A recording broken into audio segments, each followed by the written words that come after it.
নিউজিল্যান্ডের বিপক্ষে সিরিজটা অবশেষে জিতেই নিল বাংলাদেশ। সিরিজ নির্ধারণীয় তৃতীয় ওয়ানডেতে কিউদের পাত্তা দেয়নি টাইগাররা। 55 রানের দাপুটে জয়ে ম্যাচের সাথে জিতে নিয়েছে সিরিজও। প্রথম ম্যাচ হারার পর 2 ম্যাচে টানা 2-1 ব্যবধানে ওয়ানডে সিরিজ জিতেছে বাংলাদেশ। ম্যাচে আগে ব্যাট করতে নেমে 265 রান তোলে বাংলাদেশ।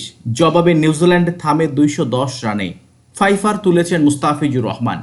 3 ম্যাচের সিরিজে প্রথম ম্যাচ খেলতে নেমেই 5 উইকেটে দেখা পেয়েছেন কাটার মাস্টার মুস্তাফিজ। এই নিয়ে ওয়ানডেতে ষষ্ঠবার ফাইফার পেলেন মুস্তাফিজুর রহমান। বাংলাদেশিদের মধ্যে সর্বোচ্চ ফাইফারের মালিক এখন মুস্তাফিজ বেশ আগে থেকেই। এবার সেই রেকর্ড আরও পোক্ত হলো ফিজের। বিশ্ব ক্রিকেট বিবেচনায় নিলে বাঁহাতি বোলারদের মধ্যে ওয়ানডেতে সর্বোচ্চ ফাইফার রেকর্ড পাকিস্তানের ওয়াসিম আকরাম ও নিউজিল্যান্ডের ট্রেন্ট বোল্টকে ছুঁয়ে ফেলেছেন মুস্তাফিজ। 3 জনেরই 6টি করে ফাইফার। মুস্তাফিজের এই রেকর্ড ছুঁতে লেগেছে 118 ম্যাচ, বোল্টের লেগেছে 114 ম্যাচ, আর ওয়াসিম আকরামের লেগেছিল 351 ম্যাচ। এছাড়া মুস্তাফিজের অভিষেকের পর ষষ্ঠবার ওয়ানডেতে ফাইফার নেননি আর কেউই।